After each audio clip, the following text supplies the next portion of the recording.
Buenas tardes, estimado auditorio. Sean bienvenidos al programa televisivo de la División Académica de Ciencias Sociales y Humanidades, DAXI en contacto contigo. Su servidor, doctor Juan Carlos de León Pérez, les da la más cordial bienvenida y agradecemos la deferencia por su compañía. Este espacio tiene como propósito servir como vínculo con la sociedad al mantenerlos informados sobre temáticas de interés social. En contacto contigo se transmite todos los lunes a las 17 horas a través del canal 35.1 de televisión abierta y el canal 35 del sistema de cable local. También pueden seguirnos en Facebook TVUJAT y YouTube TVUJAT. Nuestro número telefónico para cualquier pregunta o duda es el 9933 58 15 96. Esta tarde platicaremos el tema de el testamento y para dar inicio al tema les invito a visualizar este breve video de introducción. El testamento es una figura jurídica esencial que permite a cada persona decidir sobre la distribución de sus bienes al fallecer. En México, es fundamental que más personas conozcan este documento, ya que facilita la tranquilidad familiar y evita conflictos en el futuro. Las notarías juegan un papel crucial en este proceso. Son responsables de dar fe de la voluntad del testador, asegurando que el testamento cumpla con todos los requisitos legales. Al acudir a una notaría, no solo se formaliza el testamento, sino que también se reciben asesorías sobre los distintos tipos de testamentos y sus implicaciones. Es importante que la audiencia universitaria comprenda la relevancia de este tema, ya que son los futuros ciudadanos que podrán contribuir a una cultura de planificación patrimonial en el país.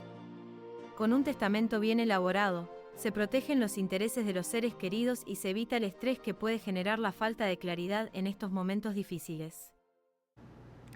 Damos la bienvenida a nuestro panel, docentes e investigadores de nuestra alma mater, académicos y profesionistas invitados de reconocido prestigio por su desempeño profesional e investigaciones que han tenido trascendencia en la sociedad. Agradecemos de nueva cuenta la participación de la doctora Emma Estela Hernández Domínguez. Doctora, bienvenido. Además, ella es notaria pública número 25. También agradecemos la participación del maestro José Miguel Cervantes Calcaño. Él también es notario público del Villahermosa número 12. Bienvenidos, apreciables docentes, profesores y notarios. Muchas gracias por acompañarnos aquí en TVUJAT.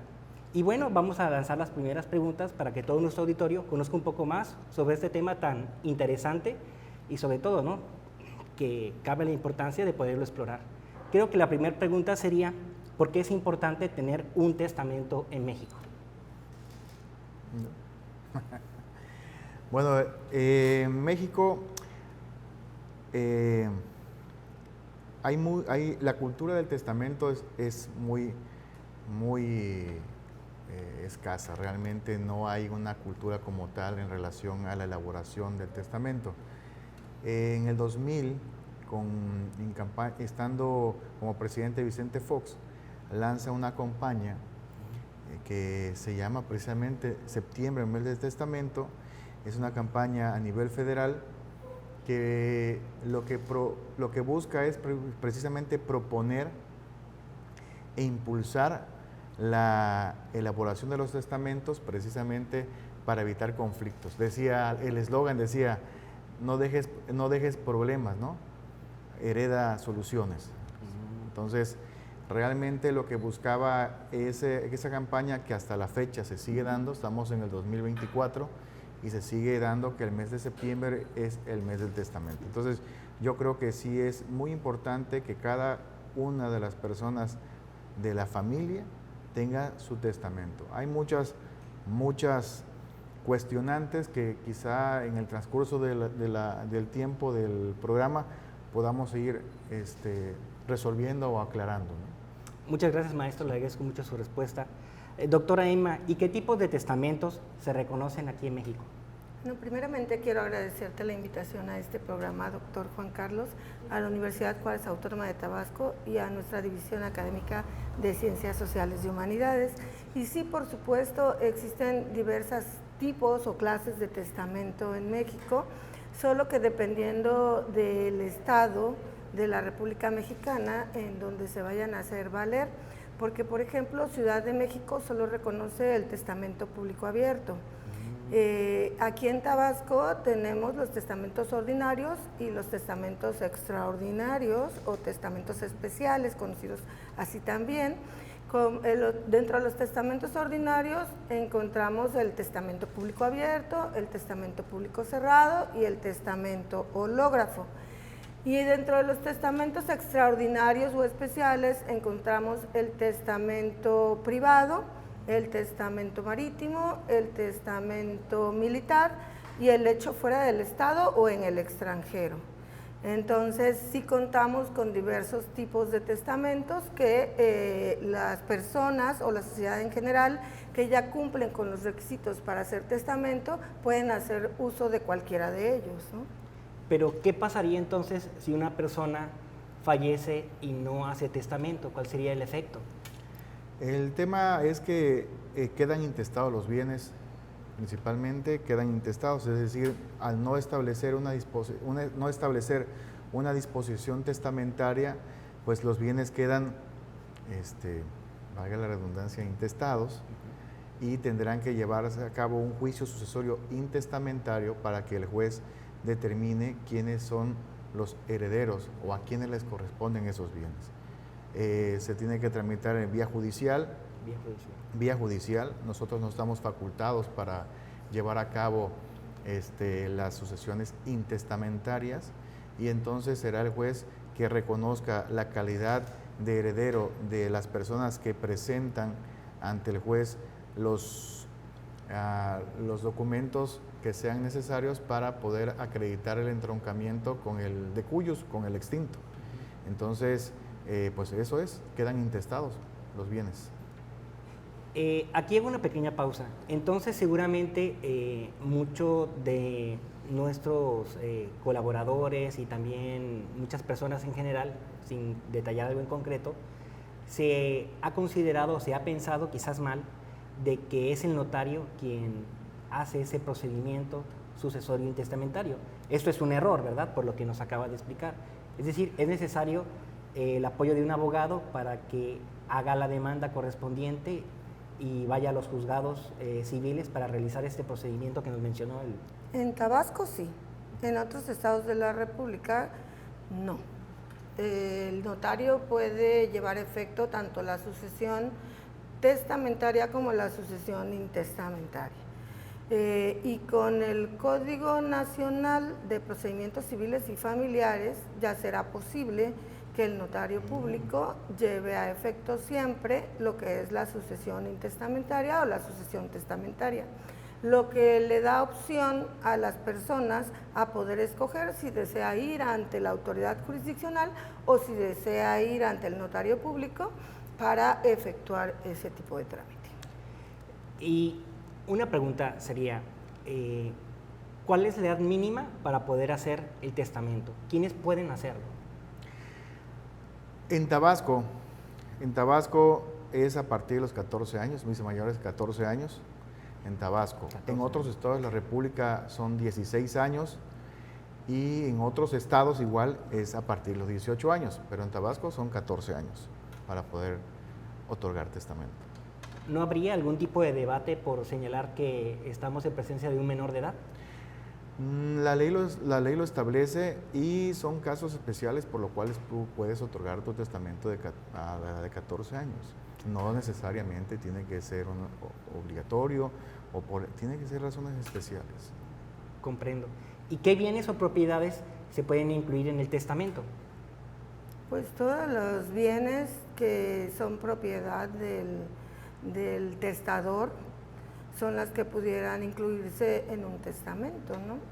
Pero no solo bienes, sino también derechos, también obligaciones, e incluso si hablamos de que se trata de un testamento en el que se instituyen legados, podríamos hablar de los legados de cosa ajena o de los legados de cosas parcialmente ajenas, ¿no? O sea, donde se le impone al heredero como parte de sus obligaciones adquirir un bien de un tercero para entregárselo al legatario, que son cosas o bienes que no se encuentran dentro del patrimonio del testador, pero que sí impone la obligación a un heredero para adquirirla a favor del legatario.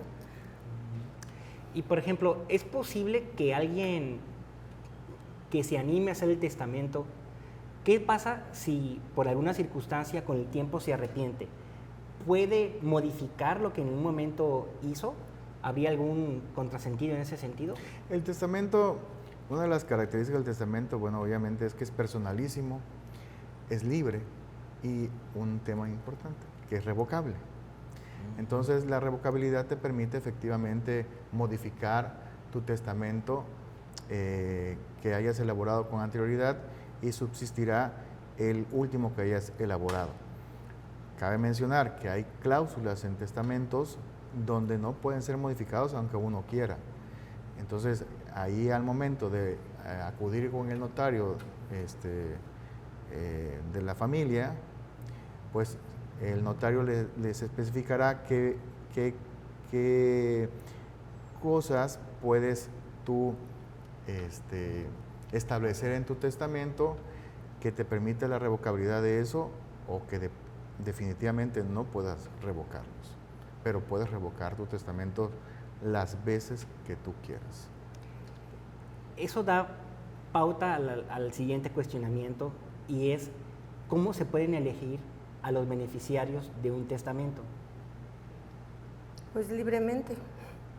¿Así? La verdad que el testador tiene la plena libertad de poder designar quiénes serán sus herederos o quiénes serán sus legatarios. Esa es una de las grandes bondades del derecho sucesorio testamentario en México, porque existen otros países en donde forzosamente hay herederos forzosos. Y en México tenemos esa total libertad de designar a quien nosotros deseemos que sean los herederos o los legatarios. No necesariamente tiene que tener un vínculo de consanguinidad o de afinidad o civil para que se le considere como parte de ese testamento. A ver, déjame ver si comprendemos para claro, que quede claro. Suponiendo sin conceder que el testador asigna un determinado bien a una persona que no sea de su familia, ¿sí? ¿Esto es posible? ¿Habría alguna reacción? Sí, no, claro. Claro que es posible, siempre y cuando el testador también cumpla con las obligaciones que establece la ley. Porque obviamente tú puedes disponer libremente de tus bienes sin problema, pero la ley también te obliga a no dejar afuera a ciertas personas que tú le debes conforme a la ley. Entonces ya estaríamos en un supuesto que podría caer en la inoficiosidad del testamento o buscar precisamente impugnar el testamento en virtud de que aquella persona que se sintió o que se siente que no fueron respetados sus derechos dentro del testamento lo pueda hacer. Pero prácticamente tú puedes heredar o legar a la persona que tú consideres y creas conveniente. ¿Han Sí, tenido algún tipo de experiencias? Si me permites, aquí habría que aclarar al público la parte que explica el maestro José Miguel, que la inoficiosidad es debido a la obligación que hay de proporcionar alimentos. Así es. O sea, no es el hecho de que lo designes heredero o legatario, sino que como personas tenemos, para ciertas otras personas, tenemos obligaciones. Correcto. Digamos, si tenemos un descendiente menor de edad y no lo vamos a designar ni heredero ni legatario, entonces tenemos la obligación de instituirles alimentos. Correcto. Porque precisamente lo que señala el maestro José Miguel, se corre el riesgo de que el testamento sea inoficioso. Esto no quiere decir que el testamento no sea válido, sino que el testamento es parcialmente válido, lo que significa que los herederos tendrán que proporcionarle alimentos a esa persona que tiene derechos Correcto. a los alimentos, pero el testamento continúa siendo válido. Sí. Muy bien. Hace unos momentos nos comentaba, maestro, de que en algunas circunstancias se podría impugnar un testamento. En su experiencia profesional, ¿le ha tocado vivir algún tipo de esa experiencia y se puede compartir en general algo al respecto? En el tiempo que llevo como notario, le digo que no. O sea, nunca he tenido la suerte, porque de que se impugne un testamento otorgado bajo mi fe. Nunca ha sucedido y espero que no suceda. Pero las personas que impugnan el testamento son aquellas personas que creen o sienten que tienen derechos a heredar, que no fueron tomados en cuenta para heredar y que ellos creen que ejerciendo esa acción en contra de, pues prácticamente es en contra del autor de la herencia, porque están impugnando su última voluntad, es determinar que ellos, demostrarle ante un juez que ellos tienen mejor derecho a heredar que las personas que fueron designadas como herederos. Perfecto. Haremos una breve pausa comercial, pero antes de hacer esa pequeña pausa comercial, lanzaremos esta pregunta. ¿Qué debemos hacer para cambiar el testamento en un futuro? Pues revocarlo. Revocarlo. Ya se decía hace un momento que una de las características principales del testamento es la revocación del mismo. El hecho de que yo puedo acudir el día de hoy, emitir mi testamento y mañana arrepentirme e ir de nueva cuenta y hacer un nuevo testamento. Y no acontece absolutamente nada, solo para el caso de aquellas cláusulas que son irrevocables, pero lo demás puede subsistir. Perfecto. Muchas gracias.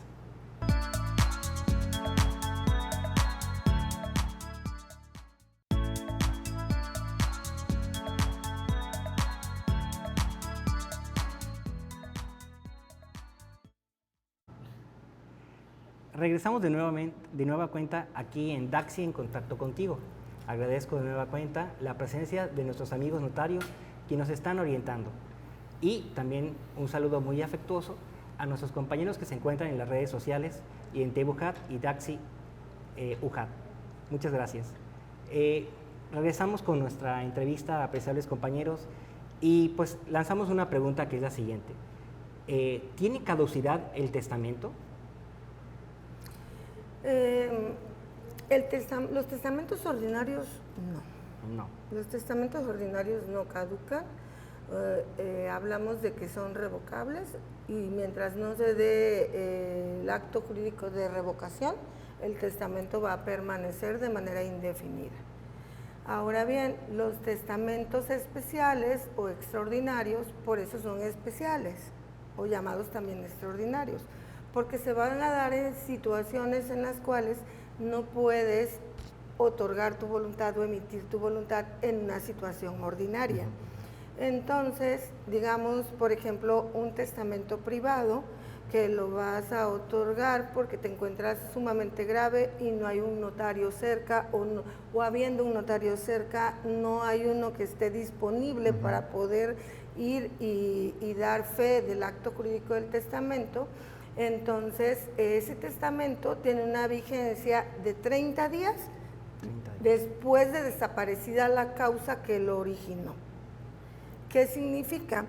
Que el testador, después de que ya no se encuentra grave, que ya salió de la enfermedad, tiene 30 días en los cuales él puede emitir un testamento público abierto, o un testamento público cerrado, o un testamento hológrafo, porque transcurridos esos 30 días, su testamento privado va a quedar sin efectos. ¿Podría compartirnos un poquito más qué debemos de entender por testamento hológrafo? Por favor. El testamento hológrafo, primero que nada, en prácticamente todos los estados de la República ya está derogado la figura del testamento hológrafo en el Código Civil. En el estado de Tabasco todavía sigue perdurando y es aquel que de su puño y letra, porque hay características diferentes entre el privado y el hológrafo. El hológrafo es el testamento que elabora el testador de puño y letra, el cual tiene que ir rubricado y firmado por él mismo, sellado, lacrado, dice el Código Civil, lacrado, o sea, en épocas de que tienes tu vela, tu cera y le pones tu sello prácticamente, y lo depositas en el archivo, o en el archivo general de notarías, o en el archivo, perdón, en la dirección del registro público. Exactamente, y ahí queda depositado el hológrafo, a diferencia del testamento público abierto, que es el testamento que nosotros elaboramos a petición del testador, pues obviamente tiene todas las características necesarias para que tenga la validez. No estoy diciendo que el autógrafo no tenga validez, pero el proceso es diferente. Entonces no es tan recomendable hacerlo.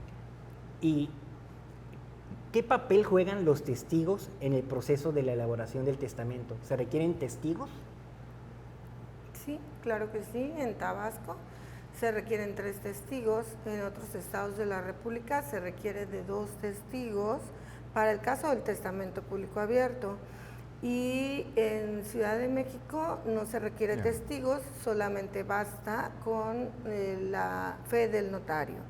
Pero aquí habría que distinguir qué clase de testigos, porque hay testigos idóneos, testigos instrumentales y testigos de identidad.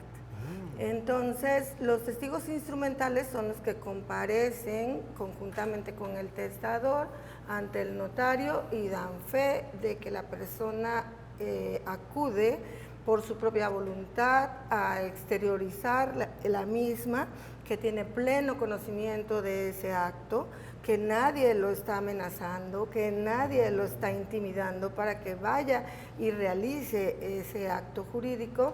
Y los testigos de identidad, bueno, cuando no se tiene un modo de identificación, que son los que están establecidos en las leyes, entonces esos testigos son quienes lo identifican. ¿Y a qué nos referimos con testigos idóneos? Que tienen que cumplir con todos los requisitos para poder ser testigos. Te pondría el ejemplo de que tienen que ser mayores de edad, tienen que saber leer y escribir los testigos, tienen que ser domiciliados, es decir, que tienen que tener el domicilio del testador o en su caso del notario en donde se otorga el testamento. Y también otro ejemplo es que el heredero, el legatario, sus ascendientes, descendientes y sus parientes hasta el 4º grado de la colateralidad tampoco deben ser testigos.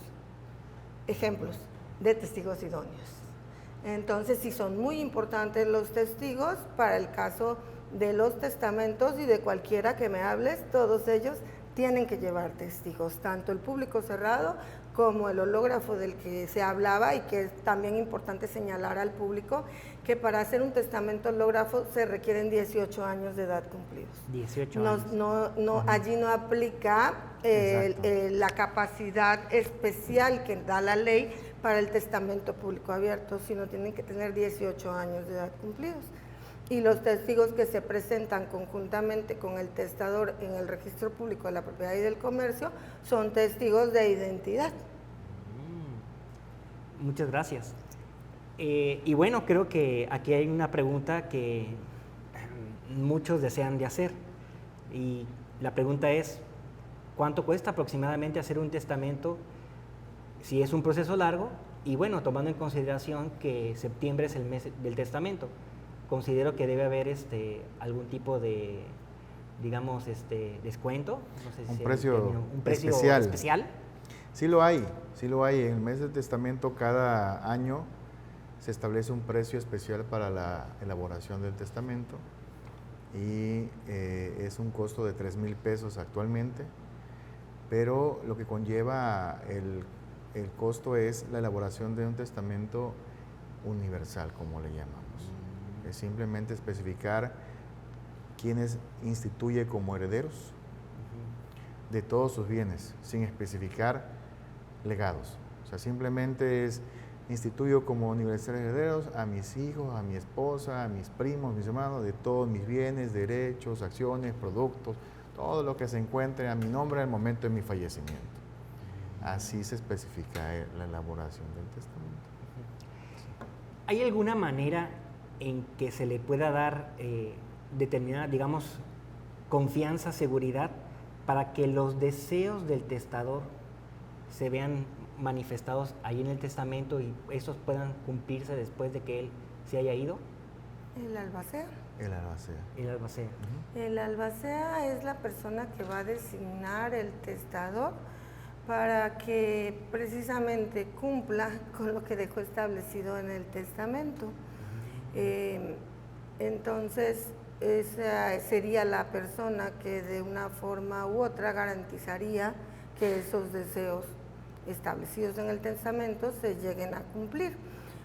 Lo importante, el albacea tiene un papel muy importante dentro de la sucesión, ya sea testamentaria o sea intestamentaria. En cualquiera de las dos es uno de los papeles más importantes. Incluso el albacea, si así lo desea el testador, tiene que garantizar el hecho del desempeño del albaceazgo, pero también el testador lo puede exceptuar de que garantice ese desempeño, y el testador a su vez puede designar diferentes clases de albaceas: un albacea único, albaceas conjuntos, albaceas de manera sucesiva, albaceas específicos, especiales para una determinada cuestión. No es tan fácil la figura del albacea. Generalmente la vemos así como designar a una persona y listo. No, existen masas hereditarias que son inmensas, y entonces allí se designan diversas clases de albacea.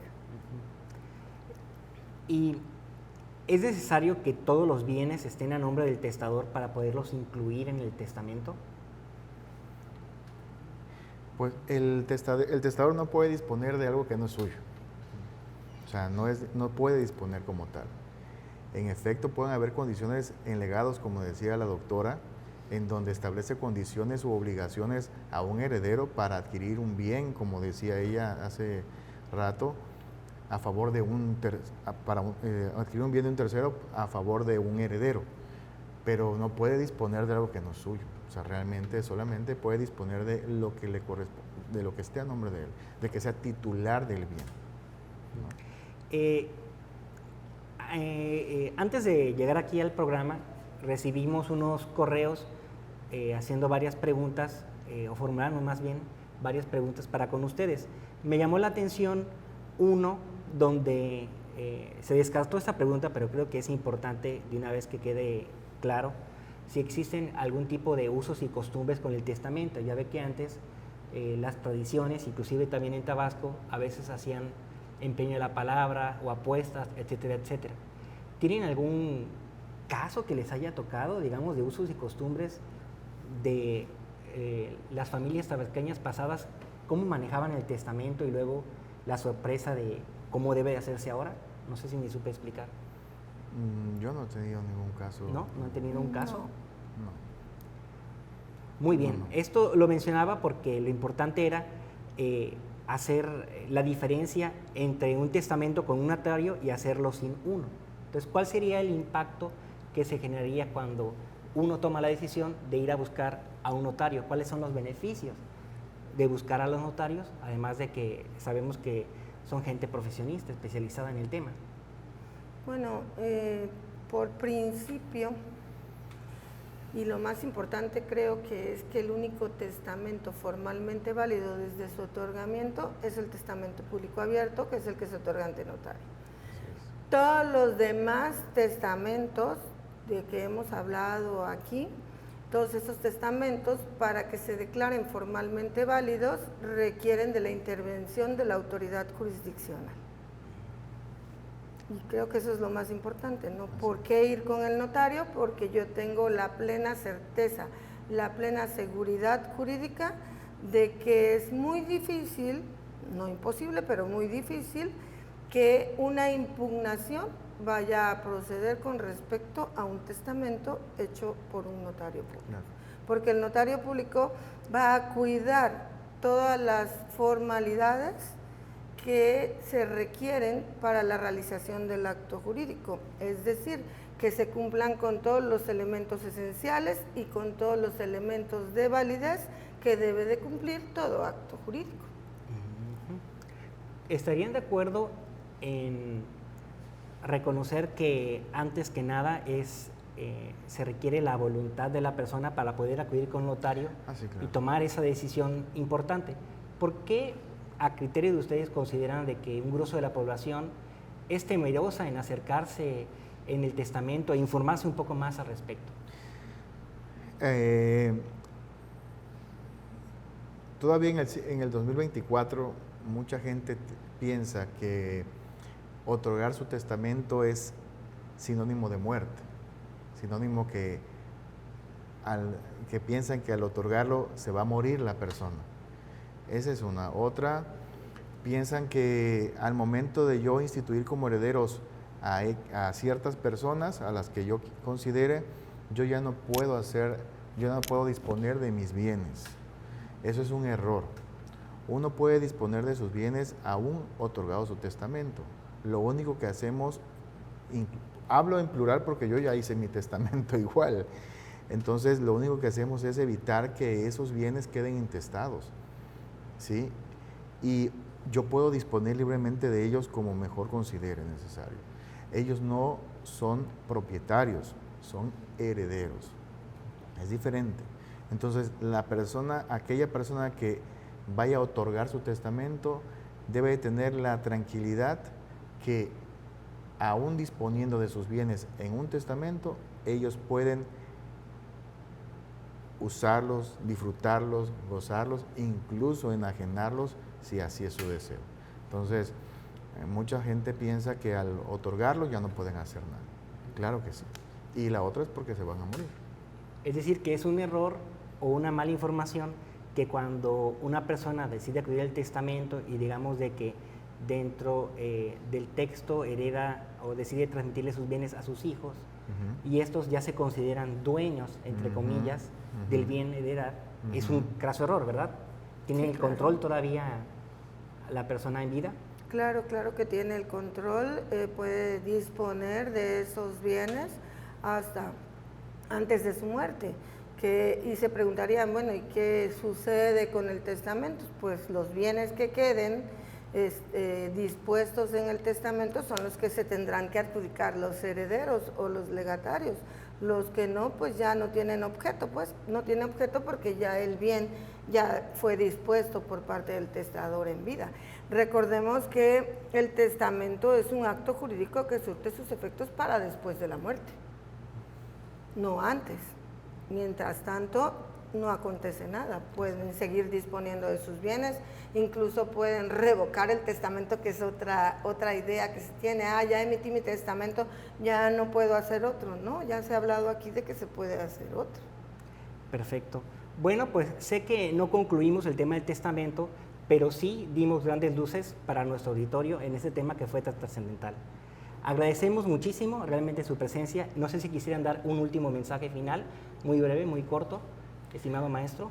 Bueno, pues que no se queden con las dudas, que realmente acudan a su notario de confianza a otorgar su testamento. El testamento es un medio económico, realmente. Platicábamos antes de entrar al aire, que obviamente puedes hacerlo de modo económico y puedes darle certeza jurídica a tu familia.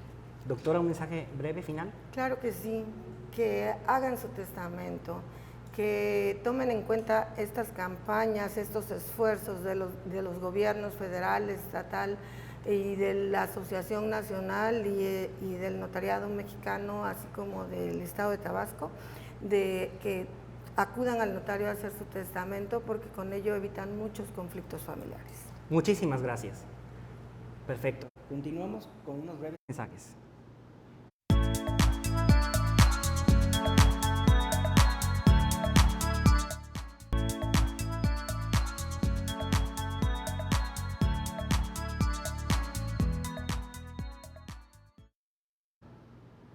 Muchas gracias, estamos de regreso aquí en Daxi en contacto contigo. Y hoy tenemos la fortuna de entrevistar al doctor Víctor Manuel Rojas Amandi. Para tal efecto, queremos agradecer o introducimos a la maestra Jessica Obando Cupil, quien es la organizadora de diversos eventos del cual el doctor Víctor Manuel Rojas está participando. Maestra Jessica, doctor Víctor Manuel, gracias por acompañarnos. Muchas gracias, la verdad, estamos encarecidos y muy contentos y afortunados de lo mismo. ¿Podía darnos un breve currículum de nuestro invitado del día de hoy, si fuera tan amable? Sí. Buenas tardes, gracias por la invitación y por el espacio, doctor. El doctor Víctor Manuel Rojas Amandi realizó sus estudios de la licenciatura en la Facultad de Derecho de la Universidad Nacional Autónoma de México, de maestría en Derecho en la Universidad Heidelberg en Alemania y el doctorado en el Instituto Max Planck de Derecho Internacional y de Derecho Público en dicha universidad. Ostenta asimismo un segundo doctorado en Derecho en la Unión Europea y Derechos Humanos por la Universidad Nacional de Educación a Distancia de Madrid, España. Es autor de 17 libros, coordinador de otros 5, autor de 51 artículos, de 22 capítulos de obras conjuntas y de 5 traducciones en materia jurídica. Ha sido miembro de la Comisión de Asesores Externos de Derecho Internacional Privado de la Secretaría de Relaciones Exteriores entre el 2011 y 2019. Asimismo, ha sido académico de tiempo y director del Departamento de Derecho de la Universidad Iberoamericana, director general de la Escuela Judicial del Estado de México y director del Instituto de Especialización Judicial del Estado de Querétaro. Actualmente es académico de tiempo en el Centro de Investigaciones Jurídico-Políticas de la Universidad Autónoma de Tlaxcala. En el mes de octubre del 2018 recibió el premio Golden Quality Awards por su alto liderazgo académico que otorga la organización Golden Quality Foundation. Muchísimas gracias, doctor, por acompañarnos, y después de escuchar este hermoso currículum simplificado, ¿nos puede comentar cómo influyó su experiencia en universidades internacionales como Heidelberg o la UNED en su visión de derecho comparado? Sí, podríamos decir que es muy importante para cualquier profesionista que pueda enriquecer su perspectiva del área de trabajo, del área profesional, con visiones extranjeras. Hoy día se considera que es hasta un requisito necesario para un desarrollo profesional sano, poder, pues digamos que tener la experiencia extranjera.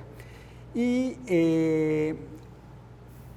contestando concretamente su pregunta, lo que le podría decir es que lo que deja más en un programa extranjero es abrir el criterio del profesionista para enriquecerse con nuevas ideas y nuevos puntos de vista. Distinguido doctor, ¿puede comentarnos qué temas abordan sus libros y artículos en general? ¿Cuál considera que es su contribución más relevante a nuestra comunidad jurídica? Muy bien. Yo me he dedicado básicamente a 3 temas importantes.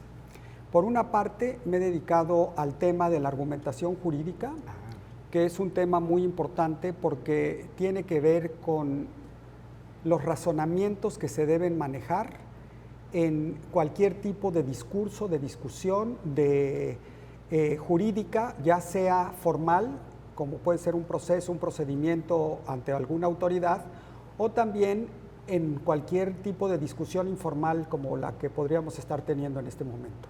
En segundo término, me he dedicado mucho al tema de los tratados internacionales porque es una fuente del derecho que en el último tiempo ha adquirido una relevancia muy importante en el sistema jurídico mexicano. Tanto los tratados de derechos humanos, pero los tratados en general, van siendo una fuente prioritaria que solo estarían por debajo de la Constitución y tienen superior jerarquía que la legislación local. Y finalmente, temas de filosofía del derecho en general, que son temas que tienen que ver con la reflexión que es necesario realizar a efecto de ampliar nuestro criterio y poder tener mayores alternativas racionales para abordar los problemas jurídicos ya prácticos y concretos. Doctor, ¿podría recomendarnos algún libro de su autoría o artículo a destacar del cual sea una lectura obligada? Sí, hoy día, por ejemplo, he publicado un artículo en el último número del Anuario de Derecho Internacional del Instituto de Investigaciones Jurídicas de la UNAM, que lleva por título Los errores de la Suprema Corte de Justicia de la Nación en materia de tratados. Hice un estudio completo sobre qué fallos he encontrado yo en el razonamiento de los jueces constitucionales y no tanto con el afán de criticar, sino más bien con un afán constructivo de que nos demos cuenta que es muy importante tener familiaridad con estas temáticas en el mundo moderno del derecho. Qué interesante. Y tomando en cuenta eso, ¿qué consejos podría dar a los jóvenes investigadores que buscan una carrera en el derecho internacional o del área de los derechos humanos? Muy bien. En primer lugar, creo que un déficit que acusamos en básicamente toda la educación superior de México es el tema de los idiomas. Tendríamos que recomendar, sobre todo a alguien que se va a dedicar al derecho internacional, que le dé una gran importancia al conocimiento de lenguas extranjeras. Ese es un punto importante. Y número dos, que entendamos que las fuentes internacionales son obligatorias dentro del sistema jurídico mexicano y que además tienen superioridad sobre la legislación nacional y local, por lo que se les debe tomar en serio, porque mientras más conozcamos el derecho internacional, tenemos más posibilidades de defender adecuadamente cualquier tipo de controversia. Muy bien. Al respecto, ¿qué nos puede decir o qué aspecto fundamental o esencial puede recomendarnos, aparte de la preparación del idioma o de algún lenguaje idioma extranjero para nuestros futuros abogados, en su experiencia como académico, del cual usted tiene mucho bagaje? Sí, estamos siendo también testigos en el mundo moderno de un cambio hacia el aspecto digital, hacia la informatización de los fenómenos jurídicos, y es muy importante que los estudiantes, cualquier estudiante de derecho, tenga conciencia de lo que va siendo importante cada vez más en las herramientas jurídicas, en las herramientas informáticas que se van desarrollando y que tienen aplicación en el derecho. Estoy hablando desde fuentes para consultar información hasta fuentes para resolver controversias. Hoy día ya hay muchos sistemas informatizados de resolución de conflictos, a veces más informales. Por ejemplo, si compráramos algún producto en línea en tiendas como Amazon, pues ya hoy día la controversia nos las va a resolver una aplicación de inteligencia artificial. Y la ventaja que tiene, pues es que lo va a hacer muy rápido. La desventaja quizás es que tiene menos criterio, pero bueno, irán desarrollándose mejores herramientas para tener mecanismos más ágiles en ese tipo de situaciones. Maestra Jessica, nosotros realmente nos sentimos honrados por la presencia del doctor en tierras tabasqueñas. ¿Puede comentarnos qué actividades académicas van a realizar o qué están realizando aquí en estos momentos? Okay, con gusto. El día de hoy llevamos a cabo la conferencia magistral del doctor en cuanto a los recursos jurídicos disponibles en la web, la cual fue llevada a cabo en el aula magna de la División Académica de Ciencias Sociales y Humanidades.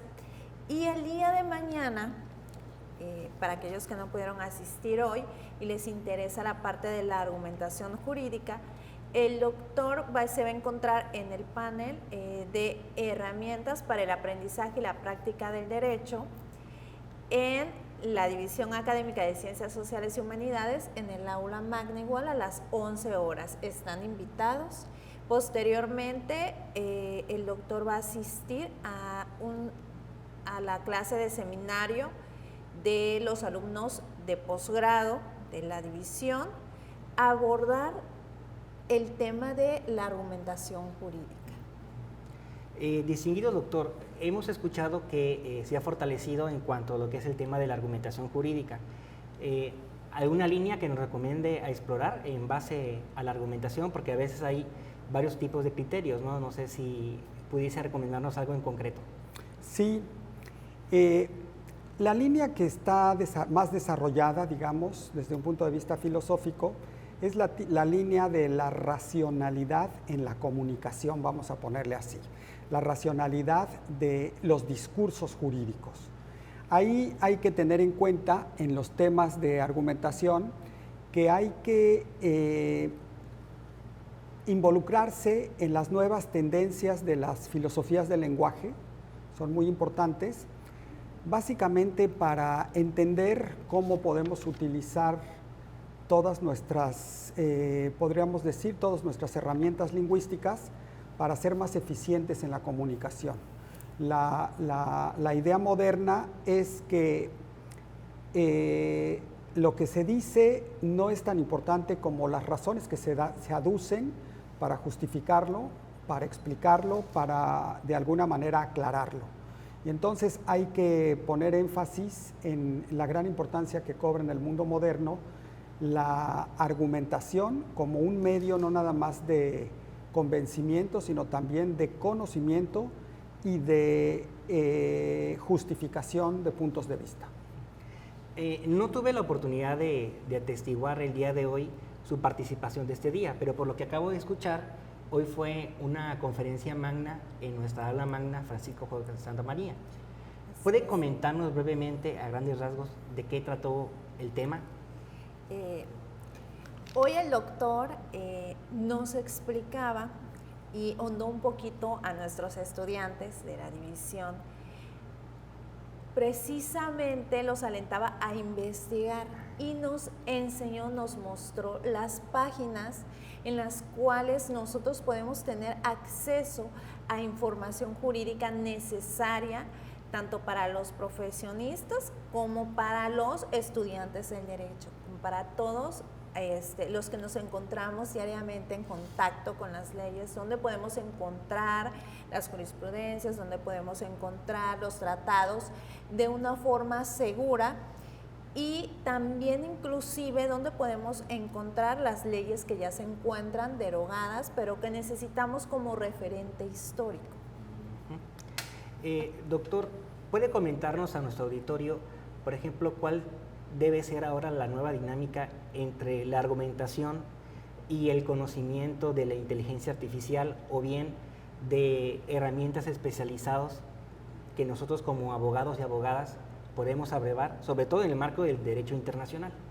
Sí. En primer lugar, lo que deberíamos de tener muy claro es que el siguiente paso en la investigación que lleva la argumentación jurídica a nivel comparado es precisamente la parte del desarrollo de mecanismos de inteligencia artificial. Ya se están desarrollando varios tribunales constitucionales. Aquí tenía entendido que la Suprema Corte está trabajando en uno de ellos, pero en Argentina, en España, ya encontramos mecanismos que nos permiten aplicar instrumentos de inteligencia artificial para el razonamiento, para la argumentación jurídica. Entonces, hay que estar atentos a los desarrollos que vengan y sobre todo hay que tener muy claro que este es el futuro. Hoy día se discute mucho el gran rezago que tienen los tribunales modernos. Estamos en una judicialización extrema de la problemática social. Los tribunales ya tienen rezagos amplios y se está explorando que una solución para esos rezagos puede ser el desarrollo de inteligencia artificial para resolver controversias. Hay una discusión, pero los organismos empresariales que lo han estado analizando han hecho encuestas entre sus agremiados y han concluido que quizás prefieren los empresarios de ciertas ramas decisiones más rápidas, aunque no tengan la calidad del razonamiento humano todavía, a decisiones más perfectas, pero que tarden más tiempo. El tiempo en los negocios es dinero y entonces hay que esperar porque vienen desarrollos muy interesantes en esta materia. Perfecto. Pues muchas gracias y bienvenido aquí a Tabasco. Sepa que la universidad le recibe con los brazos abiertos y que la División Académica de Ciencias Sociales y Humanidades, pues espero sea un bastión muy fuerte de apoyo y trabajo en equipo.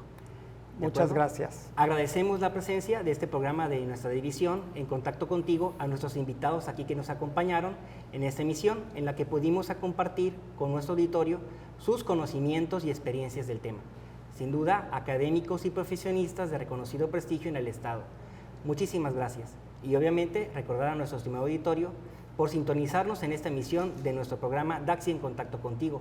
Le recordamos seguirnos todos los lunes a las 5 de la tarde a través de televisión abierta en el canal 35.1 y en el sistema de cable en el canal 35. También pueden seguirnos en nuestras redes sociales en Facebook Tebujat y YouTube Tebujat. Hasta pronto y que sigan teniendo una excelente tarde. Muchas gracias.